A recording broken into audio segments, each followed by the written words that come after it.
Welcome, and thank you for tuning in.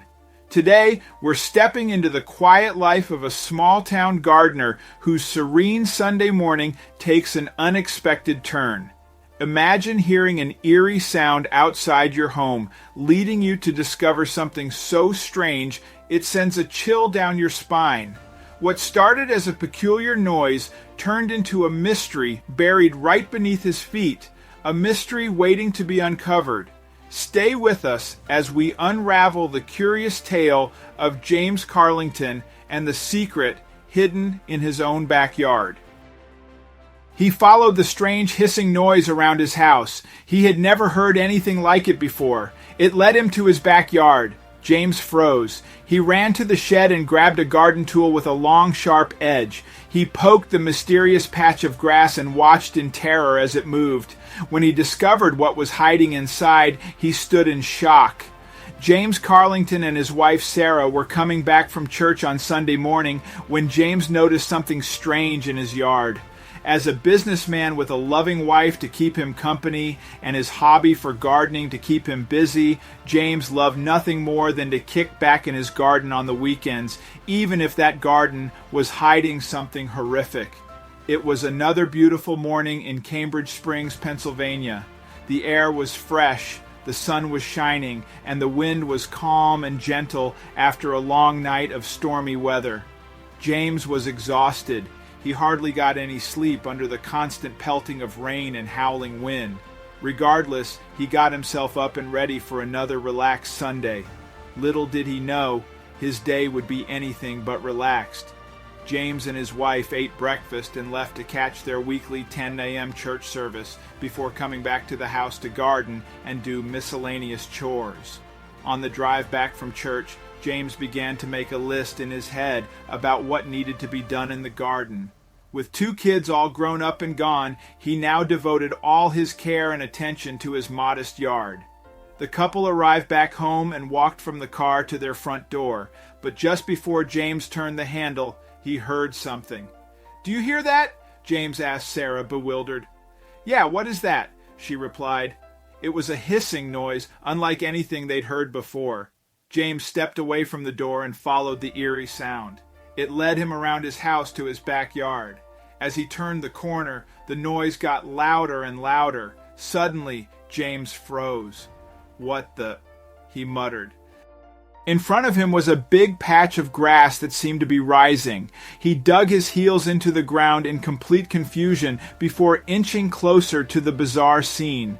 James tapped the strange thing with his foot and watched, horrified, as the patch of risen earth moved beneath his foot.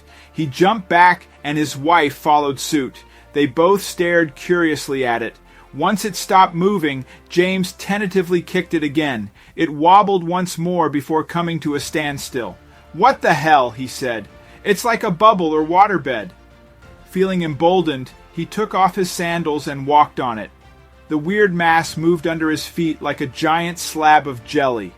James got so carried away with the fun sensation that he started to jump on it, but on his third jump, he heard an awful, unhinged sound. He froze. A loud pop filled the air, and the mass beneath his feet got bigger.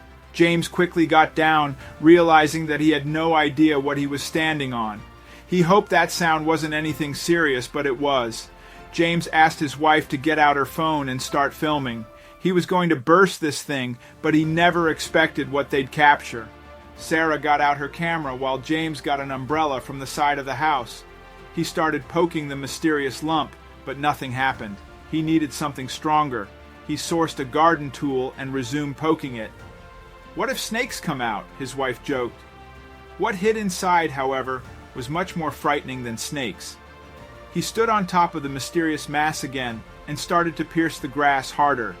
The hissing sound began to fade and fade until suddenly there was another loud pop. James steadied himself as the grass churned, and he felt a big whoosh beneath his feet. His eyes opened wide as he watched what happened next. James finally managed to pierce through the grass and burst the giant bubble. James and Sarah watched in amazement as murky water came gushing out. It continued to run from the ground like an endless water fountain, but the entrancing earth fountain wasn't all this bubble would reveal to them.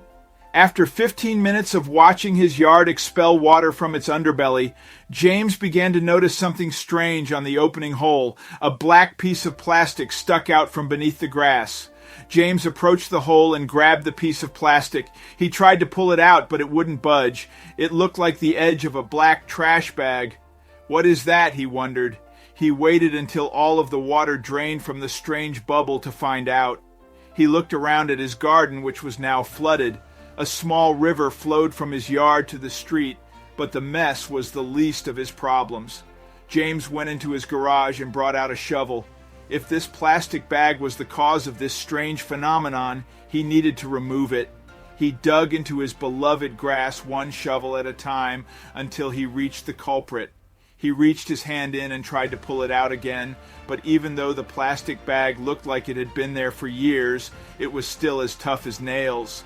Confused, James realized that the plastic bag was much bigger than he thought. He continued to dig, hoping to find its end. He followed the plastic bag with his shovel until he stood at the end of his grass. James had no idea what was going on. He walked over to the other far end of his yard and started to dig. It was as he expected. The black plastic lay under his entire grass like a giant sheet. But why? James walked back to the other side, where he had dug a line from the center of his garden to the edge. He took out his pocket knife and pierced a line in the plastic sheet. What he found was staggering. Desperate to understand what was hiding beneath his very own garden, he pulled the plastic sheet back. A strange smell began to waft through the air. His eyebrows knitted at the sight of the old and dirty wooden planks that came into view. James didn't remember seeing anything like this outlined in the blueprint of his house when he bought it 50 years ago. Things were about to get stranger and stranger. James called for his wife, who had given up filming some time ago, preferring instead to begin some house chores. She walked to James's side, astonished at what he did to their garden. There was mud and holes everywhere, but just as she was about to give out to him, she saw what he was staring at. She grew silent, scrunching her nose at the smell. "What is all this, James?" she asked. "I have no idea," he replied. "It looks like some sort of structure. We weren't told about any of this when we bought the house, right?" "Honey," Sarah interrupted, "that looks like a door handle." Alarmed, James turned. "Oh my word, it does," he agreed. His heart started to pound. It was becoming obvious that his garden was anything but ordinary. James grabbed his shovel and started around the area. Then he grabbed his knife and ripped back more of the strange plastic covering. His wife stood close by as he tried to pry open the bizarre door. His mind raced with theories as he used all of his strength to open it. Was it a bunker? Some kind of ancient ruin? He started to sweat with anticipation when the door finally gave way. James couldn't believe his eyes. It opened up to wooden stairs that had fallen apart. James's heart thumped as chills ran down his body. He grabbed his flashlight and asked his wife to hold his ankles. He laid down and dropped the front half of his body down. It looked like it was an old, small wine cellar. There were still some empty bottles lying around. The place looked completely abandoned, and it smelled like sour milk or fermented fruit. It was obvious that no one had entered this place in a very, very long time. It was definitely the source of the strange smell. When James managed to grab a bottle, the date left him speechless. It was dated in the early 20th century. After a painful search for his house's history, he discovered that the wine cellar had to be closed up because it was built without planning permission.